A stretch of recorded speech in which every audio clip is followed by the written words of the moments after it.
E estamos aqui juntos para recapitularmos a lição da Escola Sabatina. O trimestre tem como título Provados pelo Fogo e a 11ª lição é Esperando no Crisol. O meu nome é João Luiz Marcon, sou professor e diretor do Seminário Adventista Latino-Americano de Teologia aqui na Faculdade Adventista do Paraná, a FAP.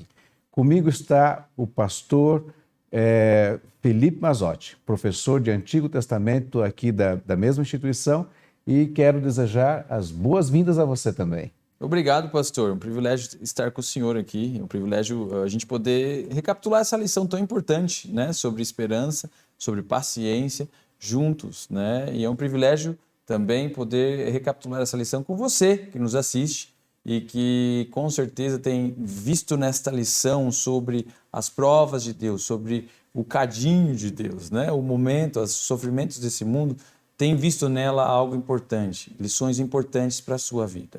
Pastor, eu gostaria de orar para a gente começar. O que o senhor acha? Excelente, pastor, porque ao estudarmos a Bíblia, é oportuno convidarmos o Espírito Santo para iluminar a nossa mente. Ok. Por gentileza, pastor, Vamos nos orar, dirija numa então. prece. Grandioso Deus, obrigado, Senhor. Obrigado pela Tua palavra. Obrigado, meu Pai, por esta lição tão especial que nós temos, em que nós temos estudado coisas importantíssimas para a nossa vida.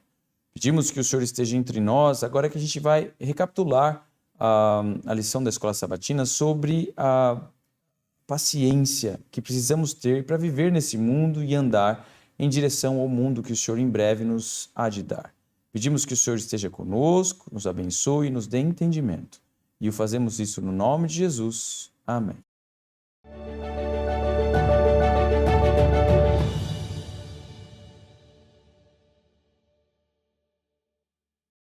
Muito bem, estamos aqui, como disse antes, para recapitularmos essa lição fantástica que vai falar sobre Esperando no Crisol.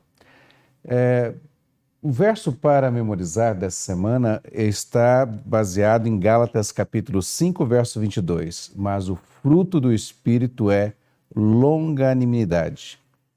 Pastor Felipe, o que significa a palavra crisol? Nós ouvimos essa palavra durante o trimestre, mas é bom recapitularmos, entendemos qual a importância dessa palavra para a vida cristã. Pastor, a palavra crisol é utilizada, a gente geralmente se refere a um instrumento, um local, um recipiente, né, onde experiências químicas ou até mesmo os metais, né, são fundidos, derretidos, né, e onde eles são, na verdade, purificados para que a gente possa utilizá-los, né, para fundir, em fundição, para forjar, né, instrumentos metálicos. E a importância desta palavra no tema da lição, de modo geral, é se referir às lutas que nós temos nesse mundo e como elas nos pedem ou pedem de nós algumas características importantes da vida cristã, das quais nessa semana nós estamos estudando a paciência, né?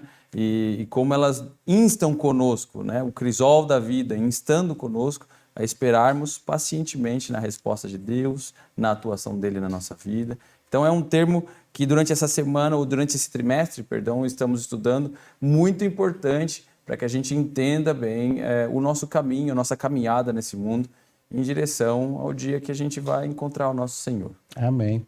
Pastor, você falou aqui a questão de ser realmente um recipiente onde o metal é derretido a altas temperaturas para expelir, para purgar, para tirar aquilo que não presta, né? A sujeira. Eu fico lembrando uma experiência que eu tive ao conhecer certos amigos que trabalham com ouro, prata e outros metais, e é interessante que eles vão colocando ali o fogo, né? E vai separando a escória. E às vezes demora um tempo Às vezes demora mais do que as pessoas podem imaginar, até fazer toda essa limpeza, né? E você falou aqui da paciência, né? E nós vamos ver também uma outra questão importante, a questão da esperança e da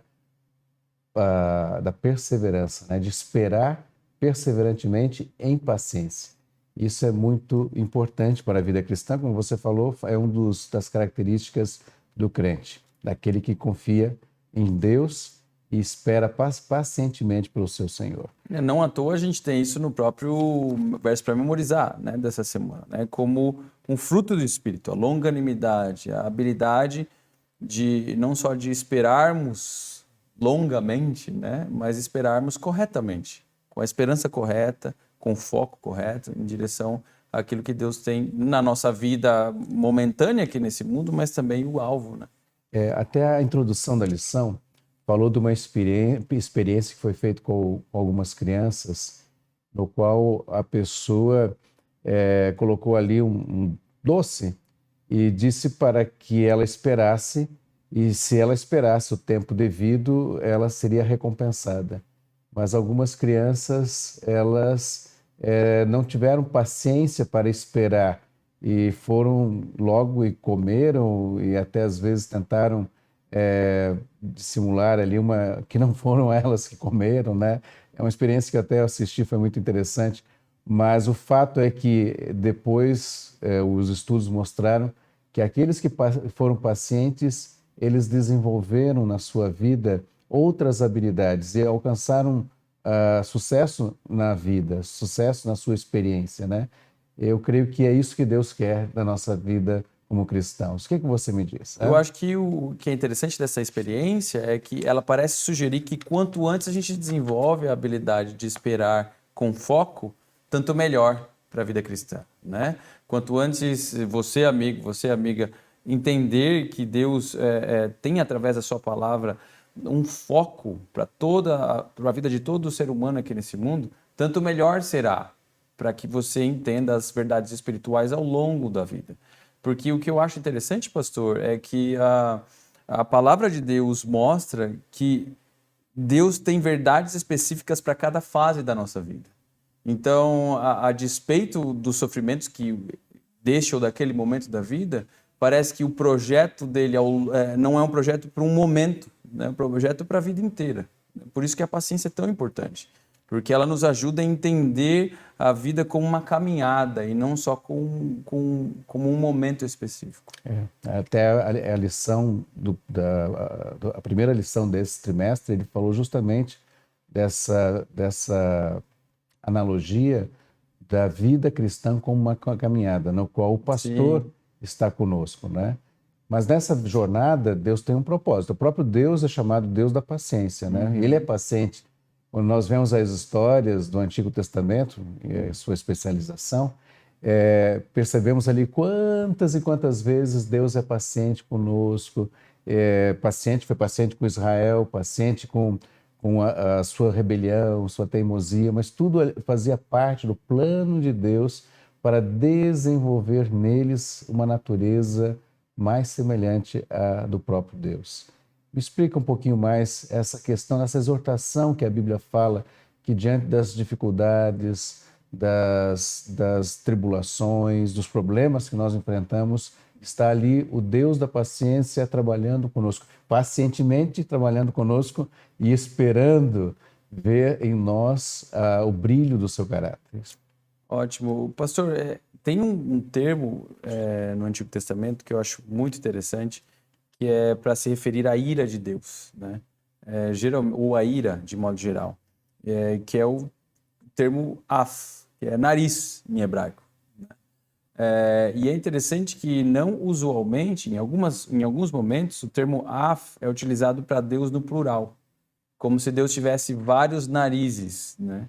E isso é um idiomatismo para você que nos ouve. O que significa o idiomatismo? É uma forma particular da língua do Antigo Testamento de se referir à ira de Deus e, nesse caso, de se referir à longanimidade dele, né?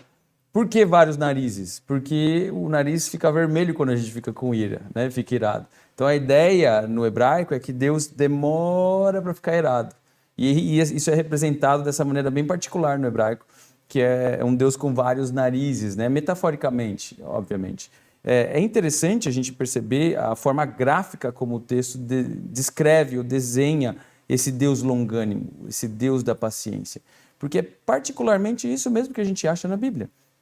Um Deus que nos espera, um Deus que nos busca, um Deus que é longânimo no seu trato com os seres humanos, né? E essa longanimidade não é uma excusa para os nossos erros, mas na verdade é a busca dele, incessante, amorosa, por seus filhos, né? Nós lemos já no domingo, né, que é a lição onde nós vimos sobre esse Deus da paciência, vários textos interessantes, vários. A gente viu Romanos capítulo 15, lemos também Romanos capítulo 5, e eu queria ler Romanos capítulo 5, verso 3 a 5, onde nós temos ali uma ênfase muito interessante do texto bíblico sobre o Deus da paciência, o Deus que nos espera, né? No verso 3, capítulo 5 de Romanos, nós lemos: "E não somente isto, mas também nos gloriamos nas tribulações, sabendo que a tribulação produz perseverança. A perseverança produz experiência, e a experiência produz esperança.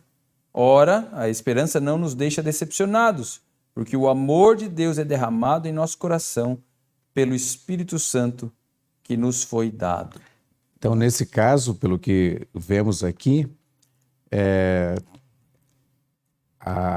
as tribulações, as lutas e provações, e às vezes nós dizemos: Deus, por que eu estou passando por isso? Por quê? Qual o sentido disso? Qual o significado?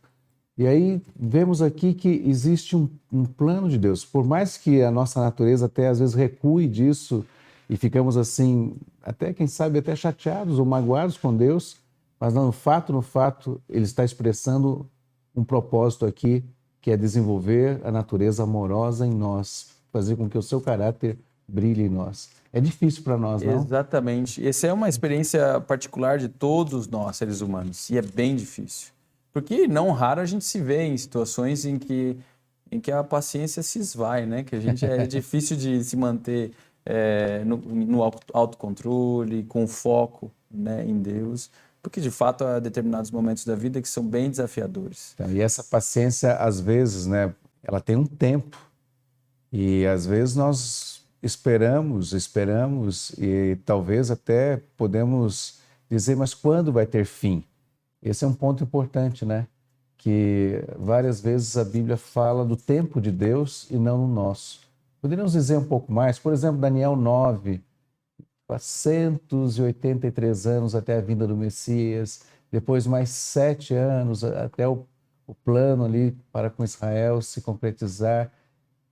Como é que podemos ver? Vemos ali nesses 490 anos, quase que 10 jubileus, que representa aí a misericórdia de Deus, a sua compaixão para com Israel e para com todas as pessoas que Ele quer salvar? Sim, não há dúvida. É muito interessante. Nós, na lição ali na segunda-feira, vimos essa questão do tempo de Deus, né? Como Deus lida com o tempo e, em especial, como Deus lida conosco no tempo, né? O que é muito importante a gente entender, querido amigo, querida amiga. Porque o que nós precisamos entender, a partir do ponto do texto bíblico, em relação à forma como Deus lida com o tempo, é que o Deus da Bíblia é um Deus histórico. É um Deus que está na história. Sabe, pastor, muitas vezes a gente entende ou a gente ouve a respeito de como Deus lida com a história, lida com a vida, e lida com o tempo do ser humano, como se Deus fosse alguém alheio à história. Alguém que está fora e tudo que Ele faz é interferir na história. Mas a verdade é que ele não interfere, Ele interage com a história. Ele está na história. E assim como nós temos nossas escolhas, Ele tem as dele. Assim como nós temos os nossos tempos determinados e específicos para coisas da nossa vida, tanto diárias, quanto para o mês, quanto para o ano, planos que nós queremos, Ele também tem escolhas. Então, quando a gente se enxerga nessa interação com Deus, o tempo dele, na verdade, não se torna opressivo para a gente. A gente consegue esperar, porque a gente entende que estamos em um relacionamento de interação com ele. Ele tem o tempo dele. E isso é absolutamente normal, isso é absolutamente aceitável, assim como nós temos o nosso próprio tempo. Eu gosto de dizer, sabe, pastor Felipe, que depois da tempestade sempre vem a bonança. Em algum momento a tempestade vai parar. O sol vai brilhar outra vez e vamos conseguir ver com mais clareza o que aconteceu no período da tempestade. Talvez não entendamos tudo e talvez as consequências deixem marcas em nossa vida. Marcas, e certamente deixarão marcas profundas, né? Mas o fato é que depois da tempestade vem aquele momento de tranquilidade, serenidade, e nós podemos ver como Deus nos conduziu no meio desses momentos difíceis. Esperar no Senhor, ter paciência, desenvolver a natureza amorosa. E aí nós temos a história, por exemplo, de Davi. Nós temos a experiência de Davi que ele poderia ter se precipitado. Em algumas situações ele poderia ter feito uma besteira, talvez algo que ele se arrependeria pro resto da vida. E um episódio foi quando, pelo menos 2 episódios, né? Ele teve a oportunidade de matar aquele que era o seu oponente, aquele que o perseguia, que causava tantos males para ele. Como é que nós podemos entender essa experiência de Davi? O que contribuiu para a vida de Davi? Sim, o que é curioso dessa experiência, em 1 Samuel, capítulo 16, é que ela é paralela a muita coisa que a gente passa, né? E lendo a experiência, tentando se colocar no lugar de Davi, é natural a gente achar que seria legítimo ele matar o rei, né? Poxa, você já é um ungido de Deus. Deus já te deu já assinalou que existe algo para você especial, né? Você está sendo perseguido por alguém que aparentemente tenta impedir que esse plano se concretize, porque esse era o ponto de Saul, impedir a concretização da vinda de Davi como o rei de Israel, de acordo com o plano de Deus. Então, nada mais justo, pelo menos no raciocínio humano, de dar uma ajuda para Deus, né? Tentar fazer a coisa acontecer. Mas o que nós percebemos de Davi é que ele entende essa interação com o céu, que a gente há pouco falava. Ele entende que ele está interagindo e os planos dele devem estar alinhados com os planos de Deus. Submissão à vontade de Deus. Exato. Né? E esse alinhamento é o desafio da vida. E ele esperou pacientemente no tempo de Deus. Exato. E esse alinhamento é o desafio da gente. Talvez, veja, pastor, alguém está nos ouvindo agora e está passando um momento muito difícil. Talvez um momento de prova, no sentido de que alguém está perseguindo, alguém está trazendo algum sofrimento, alguma dor. E aí você diz assim, até quando isso eu vou suportar? É verdade que há um limite, né, para essa experiência. E Deus sabe disso. Agora, o grande fato é que quando nós confiamos na justiça de Deus, quando confiamos de que Ele vai intervir, foi o caso de Davi, não é verdade? Que ele esperou e Deus agiu. E já outra experiência que nós temos, até a lição trouxe, de uma forma negativa, foi de Elias, que era a parte de quarta-feira, onde ele fala que o profeta não teve essa mesma paciência e ele se precipitou. E essa pergunta que o pastor nos fez é muito importante, porque o capítulo 19 de 1 Reis é o capítulo em que a gente deveria esperar um Elias triunfante, né? Um Elias que está confiante em Deus, um Elias que espera, paciente por Deus, mas o que nós vemos é justamente o contrário, né? É alguém que está duvidando. E por que a gente deveria esperar esse Elias confiante? Porque no capítulo 18, pastor, nós temos justamente o Monte Carmelo, né? Que é o local onde ele viu a maior manifestação de Deus, talvez, na vida dele, né? E logo na sequência ele está temendo. Ele está em dúvida. Temendo, um tipo de depressão. Exatamente. E o texto é tão interessante porque a forma que o capítulo 19 desenvolve o encontro dele com Deus, olha, e aparece um terremoto e Deus não estava no terremoto. Aparece um fogo, Deus não está no fogo, né? E de repente Deus está numa voz suave, a voz do silêncio. Parece que Deus está tentando falar de maneira suave e paciente com ele, para tentar ajudá-lo a entender como ele tem que continuar no caminho. voltar para o caminho original. E isso é justamente o que Deus diz para ele. Vai e volte por onde você veio, né? E continue no caminho, pacientemente, entendendo que eu tenho planos maiores para essa experiência sua. Porque há muitos que não se dobraram. Há muitos que não se dobraram. Ou seja, você não sabe tudo. O próprio profeta que achava que sabia tudo, que tinha um conhecimento pleno de tudo, na verdade ele não sabia de tudo. Estava reclamando até com Deus. Exatamente. Por que ele estava passando por tudo aquilo ali, né? É uma situação que, como eu disse antes, às vezes a gente fica chateado com a vida, às vezes até chateado com Deus. É porque nós não conseguimos ver na sua amplitude a bondade de Deus. E Perfeito. Davi, ele viu isso no Salmo 37, né? Quando ele fala sobre a questão aqui, onde diz: não te indignes por causa dos malfeitores, nem tenha inveja dos que praticam a iniquidade, pois eles dentro em breve definharão como a relva e murcharão como a erva verde. E aí vem o apelo: confia no Senhor. Paciência envolve perseverança, envolve esperança, mas envolve algo muito importante: confiar. Confiança envolve esperar no Senhor. Confia no Senhor e faz o bem. Habita na terra e alimenta-se da verdade. E aí vem o verso 4, que foi o tema da lição de quinta-feira, né? Agrada-te do Senhor e Ele satisfará os desejos do teu coração. Entrega o teu caminho ao Senhor, confia nele e o mais Ele fará. O mais Ele fará. E aí o verso 7 diz: descansa no Senhor e espera por Ele. Pastor, esse é um texto que às vezes eu já refleti muitas vezes. Até fui no original uma vez tentar entender o que o texto quer dizer com agrada-te do Senhor. Dentro desse contexto, o que significa isso? Agrada-te no Senhor e Ele então satisfará os desejos do teu coração. É muito interessante a forma como o texto, né, como o Salmo é formatado e a forma como o texto parece crescer, né, um crescendo, assim, né? Ele vai crescendo nas expressões sendo utilizadas dentro do texto e ajudando o leitor a compreender ou a se colocar novamente, em alinhamento com o plano de Deus na vida deles. Então, agradar-te do Senhor seria nós nos alinharmos com a vontade de Deus, esperarmos no tempo de Deus, esperarmos confiantemente no tempo de Deus, exercendo a paciência? Seria isso? Isso, e compreendendo aquilo que o texto diz claramente, não andando e não aceitando as formas ímpias que o texto condena como formas fidedignas de expressão da nossa religiosidade. Então vejam, no verso 7, que o senhor mesmo leu, nós lemos: descanse no Senhor e espere nele. Não se irrite por causa daquele que prospera em seu mau caminho. Verso 8, deixe a ira, abandone o furor, não se irrite, porque certamente isso acabará mal.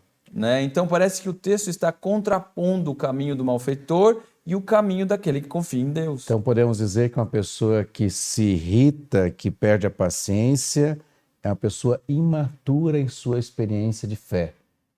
Ela é uma pessoa que precisa crescer ainda, amadurecer e confiar a entrega da sua vida, o seu caminho ao Senhor. Aprender a paciência de Deus, aprender o caminho de Deus. É verdade que há determinados momentos, e nós temos vários textos na Bíblia que mostram para a gente que Deus aceita as nossas falhas também. Ele nos aceita como nós estamos, nos aceita em nossa impaciência, nos aceita em nossa ira, muitas vezes, mas Deus nunca chama ninguém para deixar essa pessoa onde ele está.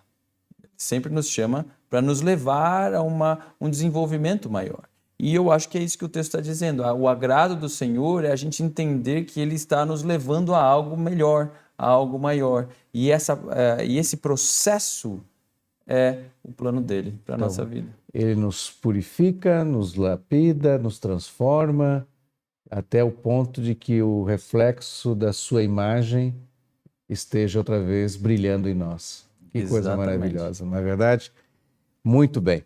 Nós queremos agora, pastor, falar um pouquinho sobre o que essa lição nos ajuda em nossa vida cristã. Falamos várias coisas, aplicamos várias vezes, mas como podemos tirar um grande proveito para a nossa experiência cristã? Bom, querido amigo, querida amiga que nos assiste. Eu creio que a paciência é um elemento importante para nós, porque ela, para aquele que entendeu a vida cristã, de fato, nos auxilia, como a gente falou várias vezes aqui, a entender que Deus tem um plano maior para a gente, que Deus tem um caminho, uma caminhada grande, que Ele tem verdades para cada momento da nossa vida. E que quando nós compreendemos que essa caminhada não somente é longa, mas que ela é variada, ela é colorida, ela tem várias coisas que nós não compreendemos, várias ênfases que são difíceis da gente discernir, isso fica mais fácil diante de uma vida paciente, diante de uma perspectiva paciente, de uma atitude de paciência na vida. Então, para a vida cristã, pastor, eu acho que é muito importante o exercício da paciência e a observação da vida, a busca da sabedoria na vida, né? Buscarmos em sabedoria, tentarmos compreender a voz de Deus nos guiando nas dificuldades da vida e tentar entender que, como todo ser humano, como cada ser humano que já viveu nesse planeta e vive, Deus tem um projeto maior para nós. E esse projeto maior se revela ao longo da vida. Então, aprender a confiar nele, a esperar por ele, a paciência, a perseverança. E, pastor, podemos dizer que isso tanto nos ajuda na nossa vida agora, como também nos momentos finais da história deste mundo de pecado. Porque Apocalipse fala que a paciência é uma das virtudes do remanescente, daqueles que vão estar preparados para encontrar Jesus nas nuvens dos céus. Então, a paciência não só nos ajuda agora em nossa jornada, mas nos ajuda também a enfrentarmos aquilo que vai ser mais difícil ainda, diante daquilo que a Bíblia descreve, que serão tempos difíceis para o povo de Deus. E como nós lemos em Romanos 5, é muito interessante que a paciência produz esperança, o texto diz, né? Paciência produz esperança, a experiência, né? A paciência produz experiência, a experiência produz esperança, né? Então, a paciência nos dá a oportunidade de olhar para a experiência da vida de uma maneira diferente. Olha, o que eu faço aqui faz parte de algo maior, faz parte de algo interconectado com o céu e com os anjos. E essas experiências que a paciência me permite, elas produzem a esperança de um dia ver o Senhor, a esperança de um dia sermos levados ao céu com Ele. Então, é um processo.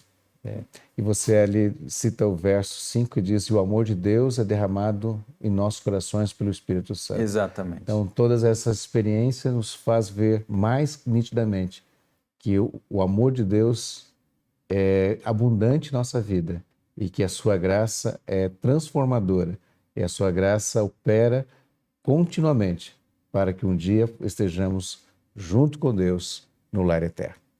Esse seja realmente o teu desejo, o teu sonho de, nessa vida, estar andando com Deus, apesar das dificuldades, das lutas, confiando nele, perseverando nele, pacientemente esperando por ele, porque todo esse momento tem o seu fim, inclusive o pecado, um dia terá seu fim.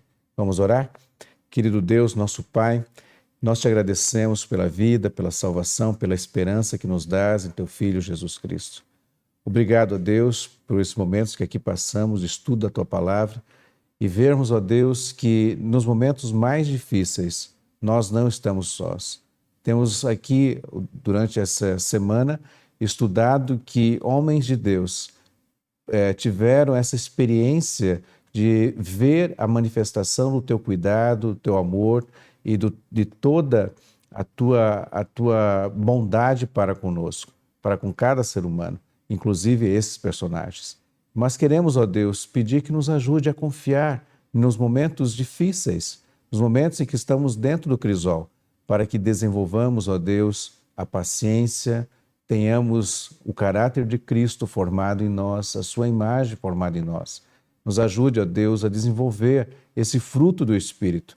E mesmo que seja difícil, e que talvez sejamos impacientes e imprudentes em algumas decisões, tenha compaixão de nós e nos ajude a voltar para o caminho, para o trilho no qual nos levará para o reino eterno, nosso Deus e Salvador. Obrigado, ó Deus, é o que nós agradecemos e pedimos em nome de Jesus. Amém.